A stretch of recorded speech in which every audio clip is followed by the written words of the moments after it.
Yewra ade ande owie masem na mema wakwaba eye sampa. Yewra nkonya akase a ewo bunomanim ngasei ana Ghana baako eye sampa. Yewra enkyere note asantefo ba konya kase so. Otumfuo osei tutu atoso mienu. Oka bibi ewo Manhyia nso abe na otwe mienu ni. Yewra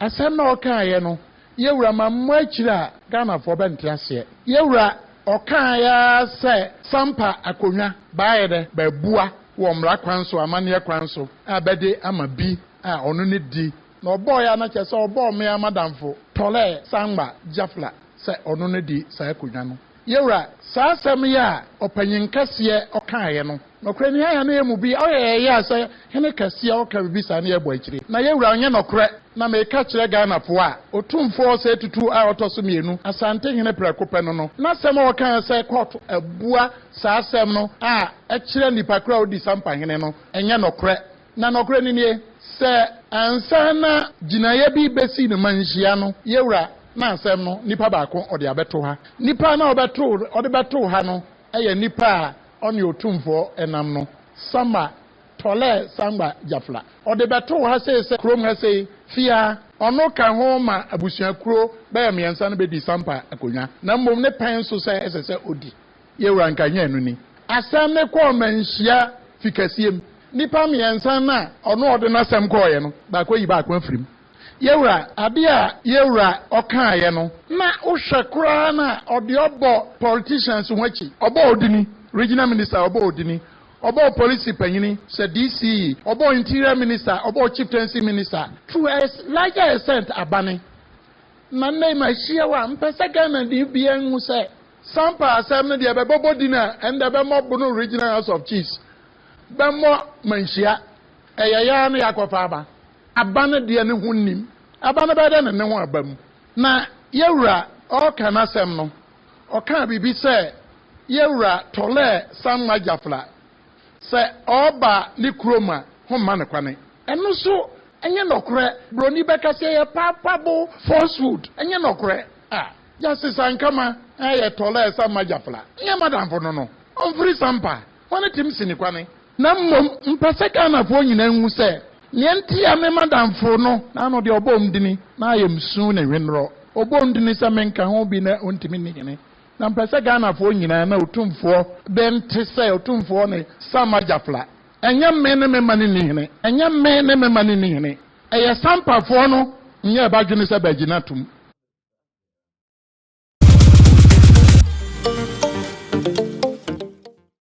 yebe koso de enedie ama ehemfo nyina ayawa Ghana nso wo hwe video we a wo hwe twa mo sesie ya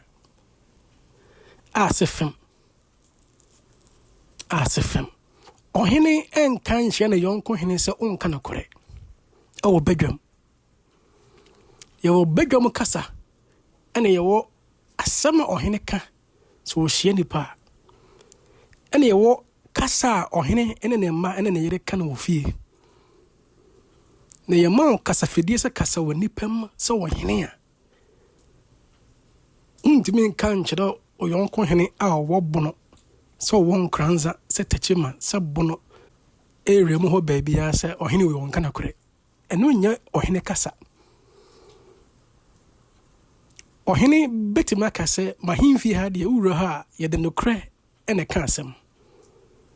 ohene betima kase uro mahimfi ha me de nokre na me ka kire wo so komo obegi usikedi o sa case we ho wa na waye efiri se asem no beto menema me de nokre ene be ye adwuma ana me de nokre ene be di asem no ene de utimeka na ohene ntimi nka nkyere ohene bi se won ka nokre awo bedwam asema ohene betima kan se ohene asomasi ana opanyini we aka asem bi se na mesre se onsamere biom anasa ontimu biom ohene sabra biom ana asma kan no timu biom so catch obi so ontim asemu biom a kire se on repeat ente sa ohene no o se ka asem no kan na enam se ye di adwene ne nyansa atete ne ntino bo se asema mekan ya omo se mintimu buemi mekan ne kwanbone so ana se asema mekan ya yese mensa mra biem no me yonko hene bi ana menua bi se mensa mra biem no asem no manka ne yi ana enti bo wo se ohene no nkasa ye mu no obe correct no ho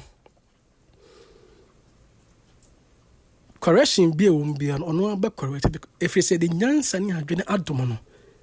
enam akunwa odinti so oye the rightful heir ono ni enipa odi akunwa ne kan a nananom boni chidom o wa adwene mu eni nyansa mu ento hene so oyonko hene kura ka asem bi na ensisi so a ye wo hawa yesi kasa kire no ye wo kwan ye fa so ene sa ohene no edin kita ho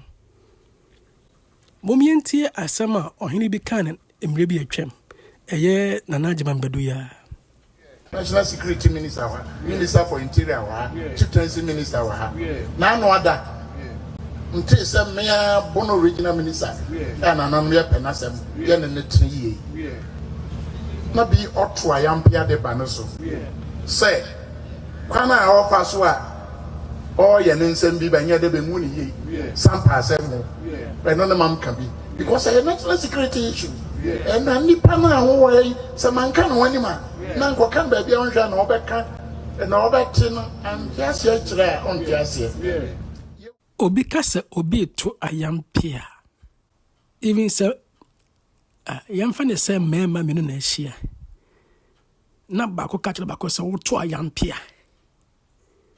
Eno na ye kasa ben. Nan kan pese ohene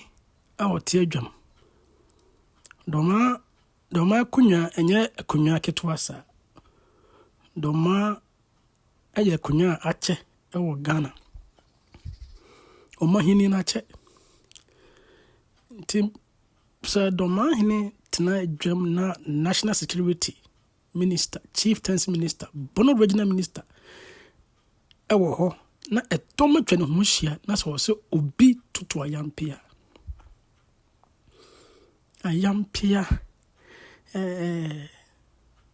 mejidi se kasa no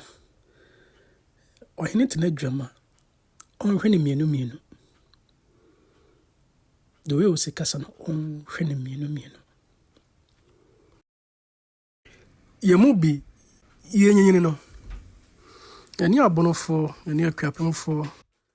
yani nzemafo ene abusua ku bebrebre na enyine bomu na bonsa abonofo akwapemfo mu kasa no daboko ne mote ebu wom yedi ebaneseni wana befra mi ede na asesa wom asefem pa we are here uni mabie no tinken kane no ni memra wo uni bibia unso bibia na mesere mekon se no kresa yatete wa mamre na Manhyia kwan so a wo sa nim buku mu nim dia ene na wo se ohene hu se ye wa sam ohene kan ni fie so wo hia ne rene ne ma ene wa sam ohene kan wo badwam emra o de ne dwuma so ohene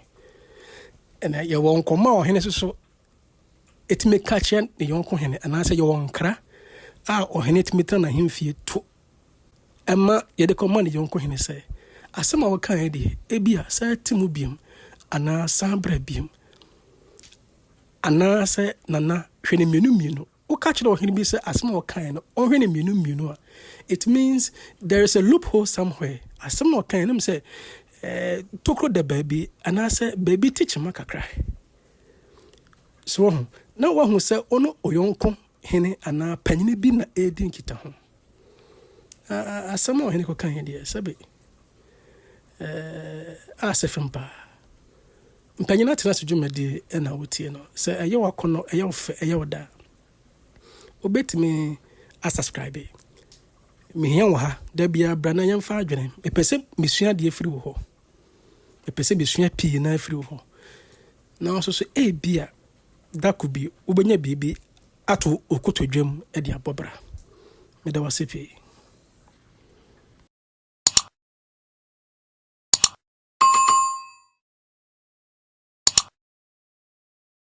ene yahia yura Charles ndi ozese wa meeting nko ade meet Charles show tie tuwa wa share no subscribe bia no no wagina so ye no wati asem ni ye na de bia to kotodwam